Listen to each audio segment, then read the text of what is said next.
Origem dos persas. A civilização persa foi uma das mais importantes da antiguidade, situando-se a leste da Mesopotâmia, no extenso planalto onde hoje corresponde ao Irã, localizado entre o Golfo Pérsico e o Mar Cáspio. E ao contrário das regiões vizinhas, possuía poucas áreas férteis. Essa civilização estabeleceu-se no território por volta de 550 a.C. e, através de Ciro, que era um príncipe persa, realizou a dominação do reino da região da Média, e assim deu início à formação de um bem-sucedido reinado que durou cerca de 25 anos. Neste período, este talentoso imperador também conquistou o reino da Lídia, a Fenícia, a Síria, Palestina, as regiões gregas da Ásia Menor e a Babilônia. O processo de expansão iniciado por Ciro teve continuação pela ação do imperador Dário, que dominou as planícies do rio Indo e a Trácia. Nesse momento, devido às grandes proporções que o território persa havia assumido, Dário viabilizou a ordenação de uma grandiosa reforma administrativa, e por suas mãos, os domínios persas foram divididos em satrápias, que nada mais eram do que subdivisões do território que seriam administrados por um sátrapa. O Planalto do Irã, uma região montanhosa e desértica que se encontrava a leste do crescente fértil entre a Mesopotâmia e a Índia, foi povoado pelos medos e pelos persas. No começo, os persas eram dominados pelos medos, porém essa situação mudaria por volta de 550 a.C. Nessa época, sob o comando de Ciro, os medos foram dominados pelos persas, que passaram a controlar toda aquela região. Eles ainda conquistaram outros povos que viviam naquelas proximidades, impondo a eles a mesma administração.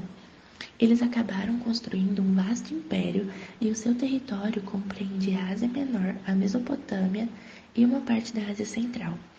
Esses domínios foram ainda mais ampliados pelos governos posteriores ao de Ciro, como Cambises, que conquistou o Egito em 525 a.C., e Dário I, que dominou a Ásia até o Vale do Rio Indo, e também uma pequena parte da Europa, onde estavam localizadas algumas colônias gregas.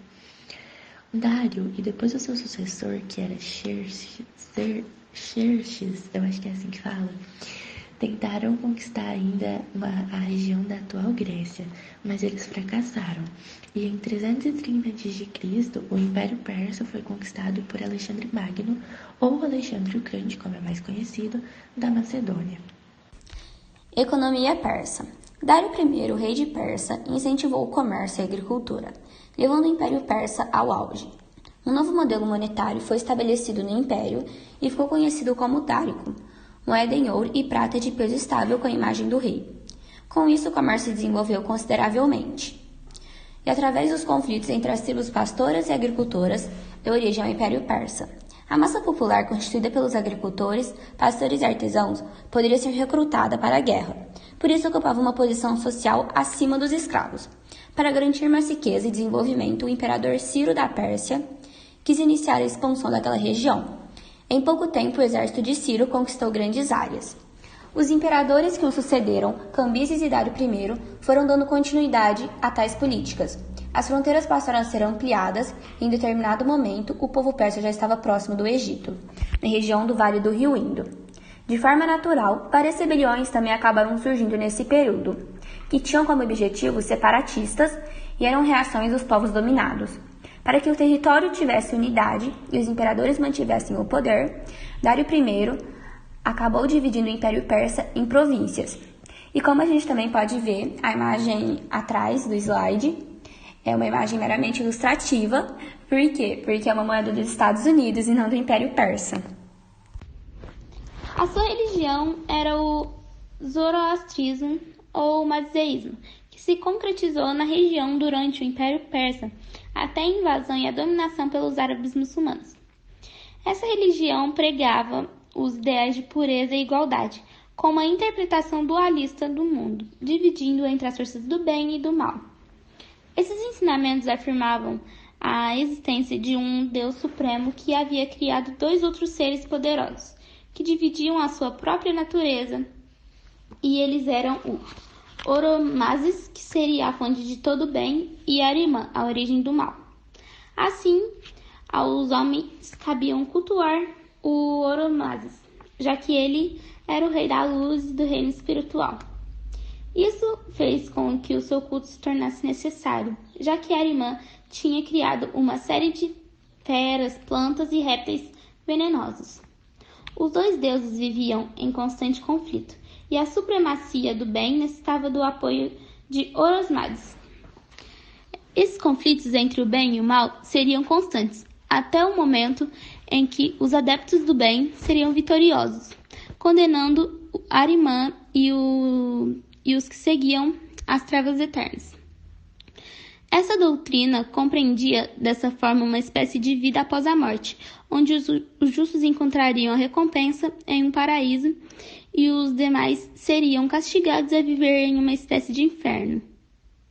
Em virtude de seus conhecimentos em astrologia e encantamentos, o termo mago passou a ser orientado na definição de todos os mágicos e feiticeiros, perdendo na maioria dos casos a definição de sacerdotal, que havia na concepção do zoroastrismo. A religião sofreu mudanças após a dominação macedônica sobre o Império Persa, recuperando posteriormente as concepções originais. Porém, o grande golpe sofrido pelo zoroastrismo deve-se à expansão islâmica, já que os adeptos da religião eram considerados infiéis e foram perseguidos. Alguns grupos fugiram para o deserto de Kerman e Hindustão, o subcontinente indiano, onde são conhecidos como persas, e mantinham alguns templos do fogo, em homenagem a Oromazes. Cultura persa. A população atuava na agricultura e comércio, porém o indivíduo era definido a partir da determinação social que nascia. A elite era composta pelo rei e a família real, além de sacerdotes e nobres. Militares de alta patente e grandes latifundiários também tinham privilégios. Os comerciantes, os camponeses, artesãos e escravos também faziam parte da sociedade persa. Diferente de outros impérios, o persa permitia que um povo conquistado mantivesse a própria autonomia cultural. O sistema de legislação também era elogiado por conta de coerência e imparcialidade. A arte era privilegiada nos investimentos persas e acabou sendo influenciada por elementos de vários outros povos que foram objeto de conquista dos imperadores persas. Nas esculturas, o baixo relevo era uma presença marcante. Espaços suntuosos de arquitetura eram observados nos palácios, como é o caso de Susa de Persópolis. Outro elemento arquitetônico privilegiado, os famosos jardins murados de Dário. As construções persas apresentavam um ecletismo cultural, uma vez que eram influenciadas pelos egípcios e mesopotâmios. As principais construções do Império Persa eram marcadas pelos detalhes em seus palácios, que possuíam alicerces de pedras, vastos terraplanos, paredes de tijolos, colunas finas e elegantes com capitéis esculpidos com cabeça de touro ou de cavalo. Os muros recobertos de baixo relevo ou ladrilhos esmaltados. O teto era forrado com madeira pintada. Na escrita, o traço cuneiforme, ou mesmo os traços da língua aramaica, exerciam forte influência. O tempo era medido pelo calendário egípcio. Arte persa. A arte persa é um conjunto de obras e estilos artísticos que se desenvolveram na Pérsia. Eram adoradores da luz e do sol. Eram crentes na luta do bem e do mal. Há muitos anos eram dominados pelo medo. Comandados por Ciro o Grande, eles entraram em revolta, derrotando seus opressores. Em 546 a.C., conquistaram o reino de Lídia e em 539 o de Babilônia, assim exercendo o domínio sobre os jônicos na Grécia. Porém, foram derrotados em 490 a.C. durante o governo de Dário I. Outra batalha famosa foi a de Salomina, em 480 a.C., que deu início a uma série de derrotas que levaram à revolta dos gregos e egípcios, marcando a derrota desse império. Essa civilização era essencialmente guerreira, expressa em suas produções artísticas como a criação de criaturas místicas, quase sempre grandiosas, figuras com cabeças humanas e corpos de animais. Suas esculturas eram modeladas com argila e mármore. O Império Persa começou a cair a partir de 490 a.C., quando o imperador Dário I iniciou uma série de guerras contra o povo grego, com o objetivo de tomar Margeu e a região da Ásia Menor. Essas guerras contra os gregos ficaram conhecidas como Guerras Greco-Pérsicas. Essa tradição de guerrear contra os gregos foi passada por gerações após Dário I, o que sucedeu ao enfraquecimento militar. Acumulada a diversas brigas entre os representantes do Império, faltava pouco para o Império Persa chegar ao fim. Então, vendo esse momento de fraqueza, Alexandre o Grande, em 330 a.C., subjugou e deu fim a um dos maiores impérios da história. Política. Os persas, no auge da sua civilização, se organizaram em um império que tinha uma autoridade central, o imperador, mas que garantia relativa autonomia política às diversas regiões que compunham o império. Quem deu início ao Império Persa foi o Ciro o Grande, 560 a.C. e 529 a.C. Porém, o desenvolvimento da civilização se deve principalmente a Dário o Grande. Este foi o responsável por grandes construções, principalmente da Estrada Real, cujo objetivo era manter a hegemonia dos povos conquistados. Seguiu-se a Dário Xerxes I e o último imperador persa foi Dário III.